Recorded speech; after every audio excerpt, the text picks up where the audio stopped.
Alan Krasner. I'm Chief Endocrinologist at Crinetics Pharmaceuticals in San Diego, California. And at Crinetics, we work on a large number of potential investigational drug candidates for the treatment of a number of endocrine diseases.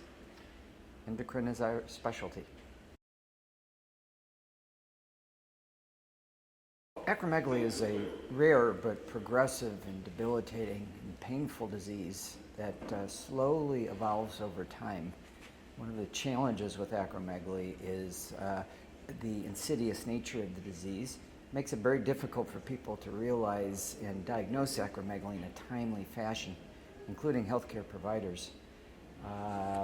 This does require prompt diagnosis and therapy, because untreated acromegaly can result in premature mortality and a great deal of morbidity and complications, including arthritis, sleep apnea, and a whole lot of comorbidities which not only interfere with life but can at times be life-threatening, like congestive heart failure. There are certainly known clues on physical examination for healthcare providers to look for signs of acromegaly. These include changes in the shape and appearance of the face and other thickening of the soft tissues throughout the body. There are also probably patients who have earlier stage disease when you want to catch it and diagnose it and treat it that may not have those advanced physical features. Patients who present with a cluster of findings like type 2 diabetes, hypertension, carpal tunnel syndrome, sleep apnea, when they have all these things together, that can sometimes be a clue. It would be worthwhile to screen the patient for acromegaly even before they show the visual clues. Screening would involve one blood test usually, insulin-like growth factor 1 level, IGF-1 level.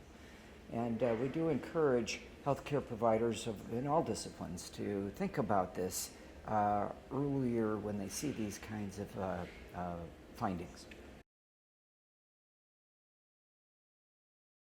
Between the Pituitary Congress and the Endocrine Society meetings this week, Crinetics has 10 accepted abstracts covering a variety of topics, including Paltusotine, now known as Palsonify, which is a selective oral somatostatin receptor agonist in development for the treatment of acromegaly, and actually also entering phase 3 for evaluation in carcinoid syndrome.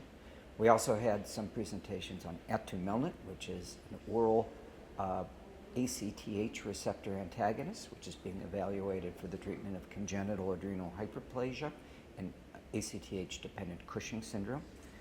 We also have a research poster with an exciting program looking at whether we can take to clinic someday soon a TSH receptor antagonist intended for the treatment of thyroid eye disease and Graves' hyperthyroidism. At this meeting, we showed actually long-term extension study data from our phase 3 studies with Paltusotine for the treatment of acromegaly. And in 2 separate studies, we see stability of biochemical control, and we also see that the drug is well tolerated. In addition to biochemical control, we're also interested in the patient experience, not just the blood test results, and we carefully measure symptoms of acromegaly throughout all of our studies. And in these long-term safety extensions, we are seeing good extension. We are seeing good stability of symptom control. Paltusotine appears to be an oral option to the injections that are used as first-line therapy for the treatment of acromegaly. Paltusotine is under review currently at the FDA as to whether it is approvable. We have a PDUFA date of September 25th for Paltusotine, and at that time we will learn if it is approved or not. But the data to me appear encouraging, and we should, I believe that it could be a useful addition to the armamentarium physicians have to treat acromegaly using medications. One other important aspect of disease control, which we are presenting data here at the Endocrine Society meetings from our Paltusotine clinical trials, is the measurement of the symptom burden, the acromegaly symptom burden that the patients with acromegaly actually experience.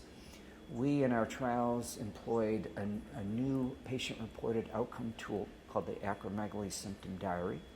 We asked patients in our trials to fill out this very quick and easy tool once a day for the entirety of these trials. From this, we gained a lot of very valuable data as to how symptoms respond to treatment or placebo. And we showed in these trials that there was statistically significant control of symptoms with paltusotine, which did not exist on placebo. And we were able to distinguish those two using this tool. And we're very interested in this data because the patient experience, specifically with respect to symptom burden, is very important, as is their biochemical control that we measure in our trials as well. We presented two acromegaly symptom posters here at Endocrine Society, and the first one showed the robustness of the symptom tool score when comparing paltusotine treatment to placebo. The ability to show paltusotine had an effect was robust across a large range of patient groups, regardless of the patient's biochemical control. The other poster looked at the variability of symptom control.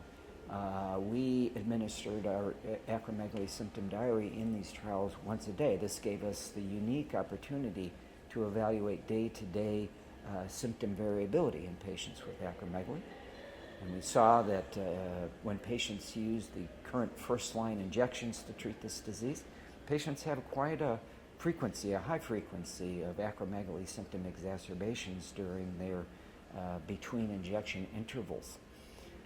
We also saw in a post-hoc exploratory analysis that in the Pathfinder 1 phase 3 trial, when patients switched from the injection to paltusotine, we saw a clear reduction in the frequency of symptom exacerbations.